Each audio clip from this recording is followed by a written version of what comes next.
Conferenza stampa stamani in procura ad Agrigento per illustrare i dettagli della prima operazione antipirateria marittima nella rotta del Mediterraneo centrale, portata a termine dalla Polizia di Stato, la Guardia di Finanza sezione navale, la Capitaneria di Porto Empedocle e la Guardia Costiera di Lampedusa, che si è conclusa con il fermo di indiziato di reato del comandante di un motopesca tunisino e degli altri 3 membri dell'equipaggio, oltre che al sequestro del natante. I fermi sono stati convalidati dal GIP del Tribunale di Agrigento, che ha anche messo a carico di tutti e 4 gli indagati la misura della custodia cautelare in carcere.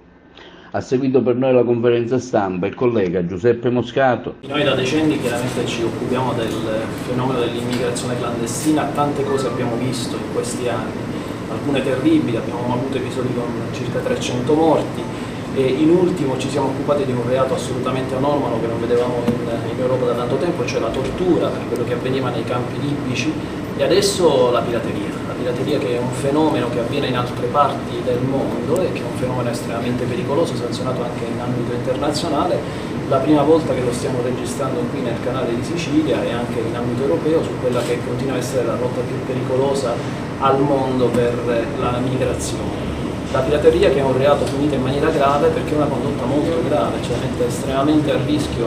come nel nostro caso, i migranti su questi barchini che sappiamo già essere precari, condotte che sembrano ancora più gravi rispetto a quelle dei trafficanti di esseri umani. Quello che ha accertato la nostra polizia giudiziaria, quindi in particolare la Guardia Costiera di Lampedusa, il comparto aeronavale della Guardia di Finanza e poi in ultimo la squadra mobile che sente i migranti, i beni più preziosi sono i motori. E poi, tolti i motori, non si fermano i pirati e fanno anche ulteriori passaggi per togliere quei pochi denaro contante che hanno i migranti e i cellulari, il che mette enormemente a rischio i migranti perché senza motori l'imbarcazione diventa la deriva al centro del canale di Sicilia, che continua a essere un mare pericoloso, e senza i cellulari non possono avvisare nessuno, quindi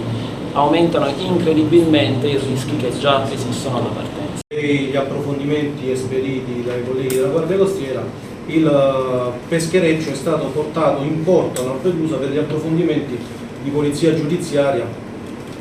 che sono tipici delle forze di polizia. In collaborazione con personale della squadra mobile di Agrigento rischierato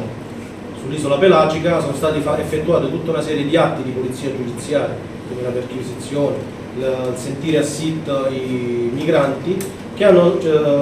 restituito un quadro probatorio che ha permesso alla Procura della Repubblica di Agrigento e alla squadra mobile di poter richiedere al GIP di Agrigento il fermo dei 4 indiziati per il reato gravissimo 1135 del codice della navigazione. La Guardia di Finanza, ovviamente essendo forza di polizia, collabora con le Capitanerie Porto nella salvaguardia della vita umana in mare.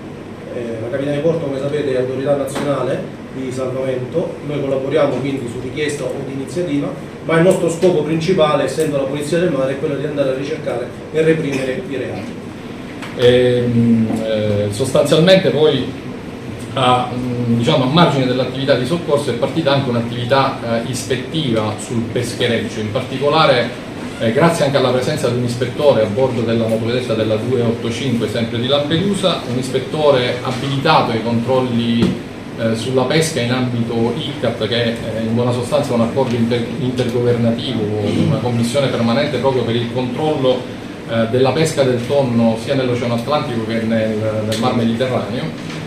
Lì sono stati raccolti nell'immediatezza quegli elementi che hanno portato oggi a questi provvedimenti. In particolare questo peschereccio non era assolutamente intento alla pesca, e questo l'abbiamo rilevato